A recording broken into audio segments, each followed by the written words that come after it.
Zacks Rank Buys, stocks with a short-term buy or strong buy recommendation. Now, here are more Zacks Rank Buys. If growth and income investing is more your style, then let's check in with Alex Kolb, who's our growth and income stock analyst at Zacks.com, for a couple of growth and income stock picks that he will favor us with. First one being Corning Incorporated, GLW. Yes. And the ticker is comes from a time when they were called Corning Glass Works, right? Yeah. That's right. It shows you how far back I go. Yeah, there was a name change. Yep. And yeah, glass, they make specialty glass for things like LCD screens, computer monitors, laptops, things like that. People are familiar with that type of glass, using everyday items. Yep. Let me start with income on this one. I highlighted it here. It has an annual dividend of 20 cents that translates into an industry-leading yield of 1.3%. The company also just recently reported its second quarter results. And they did really well. The earnings per share were 39 cents, what was the result, which was 30% ahead of the Zacks consensus estimate. Mm-hmm. Sales came in at $1.4 billion.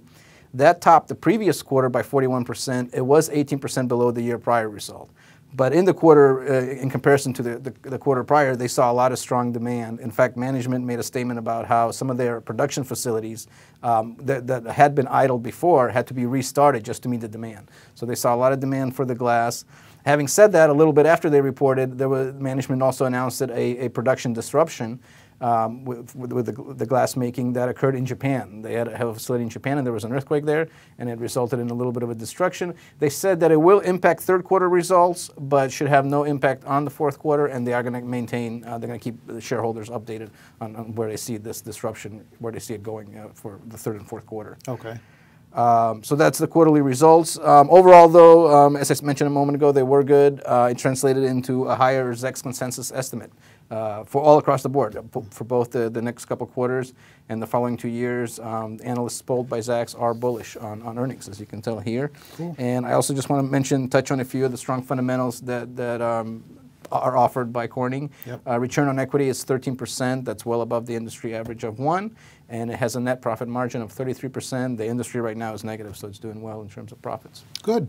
Tim Hortons Incorporated, THI, the ticker symbol, is another stock you want us to know about. Apparently, they are in the quick service restaurant business. Yeah. Drive-ins? I don't know if there are any drive-ins. They have either standalone restaurants or there are certain restaurants that their products are just offered at, I would guess, like gas station type things. Okay. In Canada and U.S.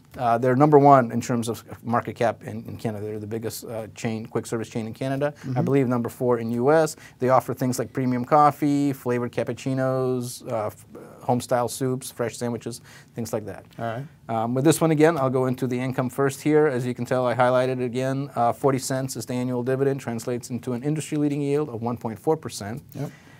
They also recently reported second quarter results. Earnings came in 3% above the Zacks consensus estimate. Total sales were up 9% year over year. Same-store sales in Canada were up 2% year over year. In U.S., they were up 3% year over year. But increase in sales all across. And also, I mentioned the dividend a moment ago. It was in this quarterly report that the company reported 10 cents, which is the quarterly dividend. That's going to be payable on September 1st to those who were shareholders on August 18th. All right.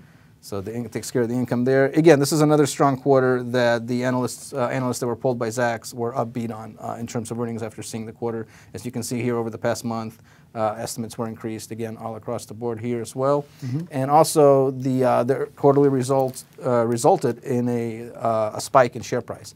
I have a 3-month comparison here to the S&P 500, and as you can tell by the chart, right on August 6th, when the earnings came out, there was a little bit of a spike.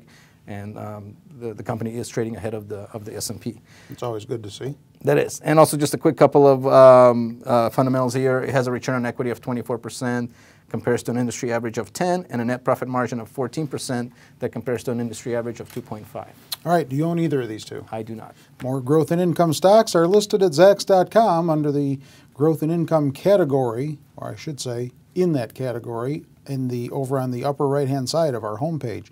That's where we update all of these Zacks Rank Buy stock pick ideas for you. 4 new ones every day in that upper right-hand corner.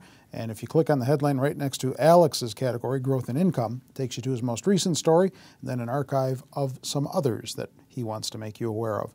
With Alex Kolb, I'm Terry Ruffalo.